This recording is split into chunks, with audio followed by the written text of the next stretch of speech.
अस्सलाम वालेकुम जी, universal property network के प्लेटफॉर्म से मैं हूं मुजाहिद नसीर। आज जो हम डिस्कशन करेंगे बहरिया ऑर्चिड लाहौर के हवाले से डिस्कशन करेंगे और आज का जो हमारा टॉपिक होगा बहरिया ऑर्चिड लाहौर फ़ेज़ 1 के दो बड़े इंपॉर्टेंट ब्लॉक्स के हवाले से हम कंपैरिजन करेंगे और आपको बताएंगे कि इन दो ब्लॉक्स में क्या डिफरेंस है। बेसिकली हम जो बात कर रहे हैं वो Bahria orchid phase 1 eastern block और Bahria orchid phase 1 eastern extension block, इनके हवाले से हम बात कर रहे हैं ताकि आपको क्लियर आइडिया हो सके कि इन दोनों में डिफरेंस क्या है।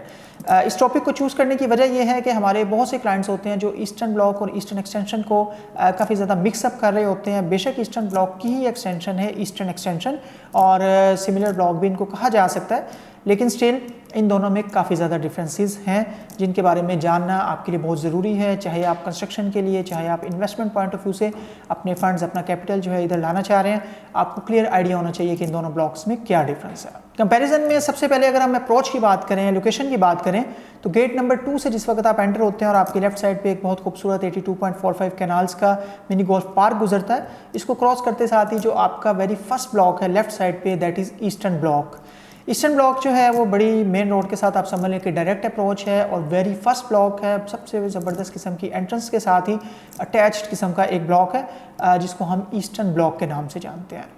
और अगर आप ईस्टर्न एक्सटेंशन की बात करें, जैसा कि इसके नाम से जाहिर है कि एक्सटेंशन मीन्स एक्सटेंड किया गया, फैलाया गया, जिस तरह बाद में मतलब लैंड को बाय किया गया और उस पर प्लॉट कटिंग्स दी गई बहरिया की तरफ से, और जिस ब्लॉक के साथ कनेक्टेड वो लैंड थी मीन्स के ईस्टर्न ब्लॉक के साथ कनेक्टेड थी, तो that's the reason this is non as eastern extension.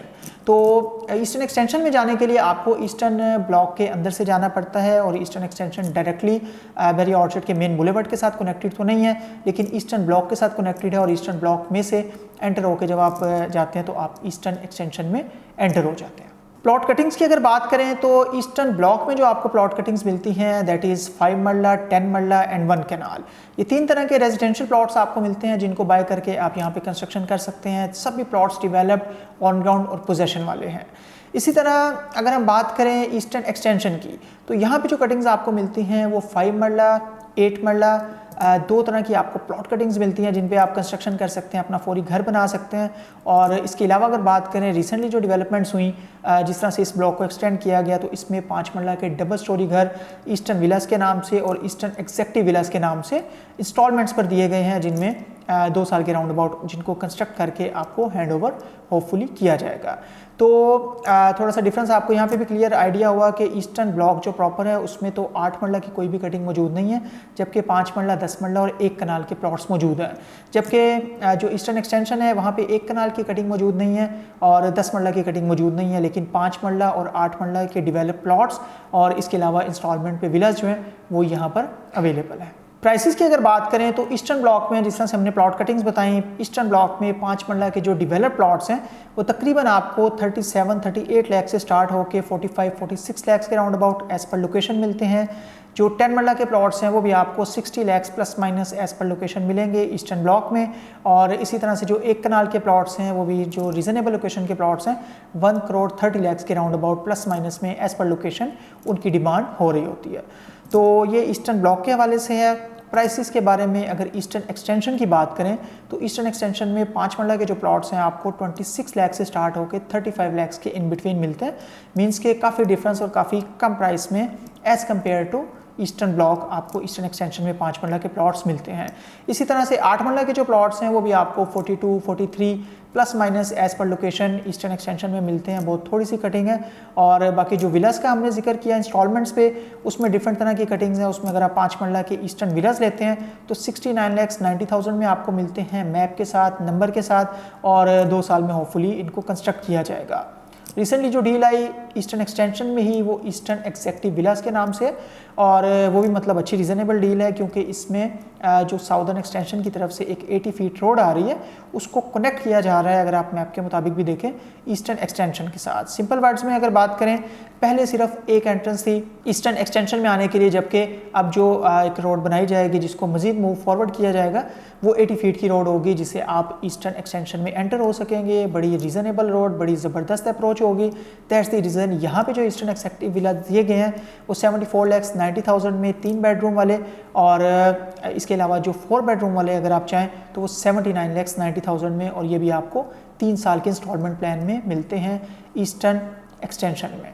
इसके अलावा utilities, population status, LDA approval, इनके बारे में अगर बात करें तो पहले ईस्टर्न ब्लॉक को डिस्कस करते हैं। ईस्टर्न ब्लॉक एलडीए से अप्रूव भी है। ईस्टर्न ब्लॉक में जो है पॉपुलेशन का स्टेटस बहुत ज़बरदस्त है, बड़े ज़बरदस्त किस्म के घर आपको ईस्टर्न ब्लॉक में मिलते हैं और अच्छा रीज़नेबल पॉपुलेटेड ब्लॉक है। और यूटिलिटीज़ की अगर बात करें तो बिजली पानी तो बहरिया के मतलब डिफरेंट ब्लॉक्स में, डिफरेंट सेक्टर्स में सभी जगह मिल जाता है आपको, लेकिन जो गैस है वो कहीं आपको मिल रही होती है और कहीं गैस की अवेलेबिलिटी नहीं होती। लेकिन ईस्टर्न ब्लॉक में इलेक्ट्रिसिटी और वाटर के साथ साथ गैस की भी अवेलेबिलिटी है।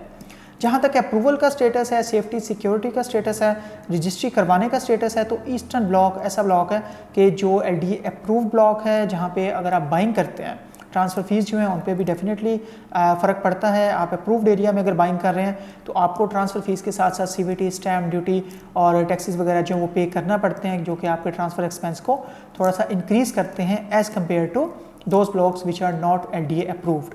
तो काफ़ी रीज़नेबल किस्म की अट्रैक्शन जो है आपको ईस्टर्न ब्लॉक में मिलती है। इन्हीं सब चीज़ों के बारे में अगर बात करें ईस्टर्न एक्सटेंशन के हवाले से, तो ईस्टर्न एक्सटेंशन अभी तक एलडीए से अप्रूव्ड नहीं है। ईस्टर्न एक्सटेंशन में वाटर और इलेक्ट्रिसिटी तो मौजूद है, पोजेशन भी मौजूद है, लेकिन यहाँ पे गैस की अवेलेबिलिटी अभी नहीं है और इसमें कुछ एक्सपेक्टेडली कह भी नहीं सकते कि कब तक यहाँ पे गैस अवेलेबल हो। एक्सपेक्ट ये ज़रूर कर सकते हैं कि ईस्टर्न ब्लॉक में अगर गैस पाइपलाइन है, ईस्टर्न ब्लॉक में अगर गैस मौजूद है, तो ईस्टर्न एक्सटेंशन को रिलेटिवली होपफुली ज़्यादा जल्दी जो गैस की अवेलेबिलिटी है वो भी मिल सके। ईस्टर्न एक्सटेंशन में जो पॉपुलेशन का स्टेटस है, ईस्टर्न एक्सटेंशन में पॉपुलेशन बहुत ज़्यादा नहीं है अगर इसका कंपैरिजन आप करते हैं ईस्टर्न ब्लॉक के साथ, लेकिन स्टिल अराउंड 6 to 7 हाउसेज जो आपको कंस्ट्रक्ट होते हुए नज़र आते हैं ईस्टर्न एक्सटेंशन में, डिफरेंट कटिंग्स में 5 मरला एंड 8 मरला में जो लोग कंस्ट्रक्ट कर रहे हैं। और मज़ीद फ्यूचर की अगर बात करें तो बहुत ज़्यादा पॉपुलेटेड ये ब्लॉक होगा। 350-400 के करीब जो ईस्टर्न विलाज या ईस्टर्न एक्सेक्टिव विलाज जो हैं दिए गए क्यूलिंग्स प्राइवेट लिमिटेड की तरफ से, तो इनको भी इंशाल्लाह अगर 2 साल या 2.5 साल या 3 साल के राउंड अबाउट समवेयर डिलीवर किया जाता है तो वो बहुत ज़बरदस्त किस्म का पॉपुलेटेड एरिया होगा और एक अच्छा ब्लॉक जो है ईस्टर्न एक्सटेंशन भी बनेगा। एलडी अप्रूवल नहीं है तो ट्रांसफ़र फ़ीस की अगर बात करें तो ट्रांसफ़र फ़ीस भी यहाँ पे बड़ी नॉर्मल सी पड़ती है, क्योंकि आपको सीवीटी, स्टैम्प ड्यूटी या किसी तरह के कोई भी टैक्सेस जमा करवाने की ज़रूरत नहीं है। तो यहाँ पे आपको जो है सिंपली ट्रांसफ़र फ़ीस जो है वो देना होती है, जबकि किसी किस्म के कोई एक्सपेंसेस आपको टैक्सेस की फॉर्म में पे नहीं करना होता है। लास्ट में सजेशंस के हवाले से ये है, इसको समअप करेंगे। अगर हम बात करते हैं इन्वेस्टमेंट पॉइंट ऑफ व्यू से, तो eastern extension one of the best blocks है। इसका पोटेंशियल बहुत ज़्यादा है इन्वेस्टमेंट के लिए। आप मतलब यहाँ पे कोई प्लॉट लेते हैं और सिर्फ 1 से 2 साल, 2 साल में भी ज़्यादा हो, 1 साल या 1.5 साल के लिए आप उसको छोड़ते हैं तो आपको आइडिया हो जाएगा कि उसकी प्राइसेस कितनी बेहतरीन हो सकती हैं। और आने वाले टाइम में जैसे कंस्ट्रक्शन का स्टेटस बेहतर होगा, जैसे एक कमर्शियल डील दी गई ईस्टर्न बाज़ार के नाम से, उसको जैसे बनाया जाएगा, कमर्शियल एक्टिविटी होगी। जिस तरह से 5 और 8 मरला के घर इस वक्त बन रहे हैं, पार्क जो यहाँ पर है वो अभी अंडर डेवलपमेंट है, उसकी डेवलपमेंट चल रही है। तो बहुत सी ऐसी रीजंस हैं। कल को अगर मेन राइवन रोड से डायरेक्ट कोई अप्रोच दे दी जाती है ईस्टर्न एक्सटेंशन को, तो ये वो तमाम रीजंस हैं जिनकी बेस पे आप कह सकते हैं कि इन्वेस्टमेंट पॉइंट ऑफ व्यू से ईस्टर्न एक्सटेंशन जो है इसमें बहुत ज़्यादा जूस है। आप 5 मरले का डेवलप प्लॉट लेते हैं, आप 8 मरले का डेवलप प्लॉट लेते हैं, या इवन के आप कोई ईस्टर्न विला या ईस्टर्न एक्जेक्टिव विला इंस्टॉलमेंट्स पे लेते हैं एटलीस्ट 3 साल का माइंड बनाकर, तो डेफिनेटली आपको बहुत ज़्यादा बेनिफिट, बहुत ज़्यादा फ़ायदा यहाँ पर हो सकता है। इस बात का ये मतलब हरगिज़ नहीं है कि कंस्ट्रक्शन के लिए ये ब्लॉक रिकमेंडेड नहीं है। कंस्ट्रक्शन के लिए आपके सामने यहाँ पर कंस्ट्रक्शन एक्टिविटी चल रही है और लोग घर बना रहे हैं, क्योंकि यहाँ से बड़ी सीधी अप्रोच ईस्टर्न ब्लॉक में, और ईस्टर्न ब्लॉक में एंटर होने के बाद फ़ेज़ 1 में डेफिनेटली बहुत ज़्यादा अपॉर्चुनिटीज़ हैं। तमाम तरह की फैसिलिटीज़ हैं, मस्जिद हो, हॉस्पिटल हो, स्कूल हो, सिनेमा हो, ग्रोसरी सेटअप हो, ईच एंड एवरीथिंग आपको इंक्लूडिंग पेट्रोल पंप भी फ़ेज़ 1 में मिलता है। तो ईस्टर्न एक्सटेंशन को भी डेफिनेटली बड़ी रीज़नेबल सी अप्रोच के साथ इन तमाम फैसिलिटीज़ का फ़ायदा है।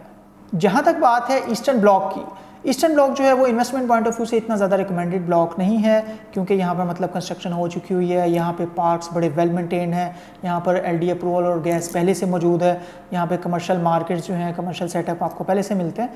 तो मीन्स के इसमें इन्वेस्टमेंट पॉइंट ऑफ व्यू से मे बी कि इतना ज़्यादा जूस नहीं है। लेकिन कंस्ट्रक्शन के लिए वो लोग जो कहते हैं आज प्लॉट खरीदें और फौरी हमारी रजिस्ट्री भी हो जाए, हमारी सराउंडिंग में बेशुमार घर भी बने हों, हमें कमर्शियल एक्टिविटी भी ज़बरदस्त मिल रही हो, मस्जिद हो, हॉस्पिटल हो, पेट्रोल पंप हो, वहाँ तक हमारी अप्रोच भी बड़ी सिंपल और सीधी सी हो, और मेन रोड से भी हम एंटर हों, राइवन रोड से, तो साथ ही हमें डायरेक्ट ब्लॉक मिल रहा हो, तो उन लोगों के लिए जिन्होंने फौरी कंस्ट्रक्शन करनी है ईस्टर्न ब्लॉक बहुत ज़्यादा रिकमेंडेड ब्लॉक है। उम्मीद करते हैं कि आज की वीडियो से आपको ईस्टर्न ब्लॉक और ईस्टर्न एक्सटेंशन ब्लॉक जो है इनमें क्लियर डिफरेंस क्लियर कंपैरिजन जो है इनका क्लियर हो चुका होगा। मज़ीद इन दोनों ब्लॉक्स के हवाले से या ऑर्चर्ड के किसी भी ब्लॉक, किसी भी प्लॉट के हवाले से आपका कोई भी क्वेश्चन हो, आप कुछ जानना चाह रहे हैं, आप किसी प्लॉट की असेसमेंट लेना चाह रहे हैं, आप कोई प्लॉट बाय करना चाह रहे हैं, आप डायरेक्टली मुझे कॉन्टैक्ट कर सकते हैं। स्क्रीन पे मेरा व्हाट्सएप नंबर भी शो हो रहा है और इसके अलावा हमारी वेबसाइट है www.rupan.com। इस पर भी आप विज़िट कर सकते हैं और अच्छी इन्फॉर्मेशन एट एनी टाइम यहाँ पर भी अवेलेबल होती है। मज़ीद अच्छी वीडियोस अच्छे कंटेंट के साथ आपकी खिदमत में हाजिर होंगे। आपके टाइम का बहुत शुक्रिया। Thank you very much. Allah हाफिज़। अस्सलाम वालेकुम दोस्तों, हमारे यूपीएन के चैनल को सब्सक्राइब कीजिए और बेल के बटन को दबाइए और हमारी वीडियोस को ज़्यादा से ज़्यादा लाइक, शेयर और कमेंट कीजिए ताकि हमने ये जो सिलसिला शुरू किया है इसे ज़्यादा से ज़्यादा लोगों तक पहुंचाया जा सके। शुक्रिया।